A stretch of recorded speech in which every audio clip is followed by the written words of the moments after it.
এবার মহাসমাবেশের ডাক দিলেন পাকিস্তানের সাবেক প্রধানমন্ত্রী এবং পাকিস্তান তেহরিক-ই-ইনসাফ পিটিআই এর প্রতিষ্ঠাতা ইমরান খান। সামাজিক যোগাযোগ মাধ্যম এক্সে দেওয়া পোস্টে তিনি এই ডাক দেন।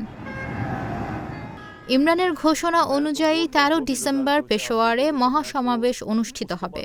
নভেম্বরে ইসলামাবাদে পিটিআই সম্মেলনে আইনশৃঙ্খলা বাহিনীর গুলিতে নিহত ও আহত সমর্থকদের শ্রদ্ধা জানানোই মহাসমাবেশের উদ্দেশ্য বলে জানানো হয়েছে। মহাসমাবেশে অন্য বিরোধী দলগুলোকেও আমন্ত্রণ জানানো হবে। দুটি দাবি উল্লেখ করে ইমরান খান বলেন, এগুলো মেনে না নিলে ১৪ ডিসেম্বর থেকে অসহযোগ আন্দোলন শুরু হবে। গত নভেম্বরে পিটিআইয়ের আন্দোলনের পর থেকেই পাকিস্তানের রাজনৈতিক পরিস্থিতি জটিল হয়ে উঠেছে।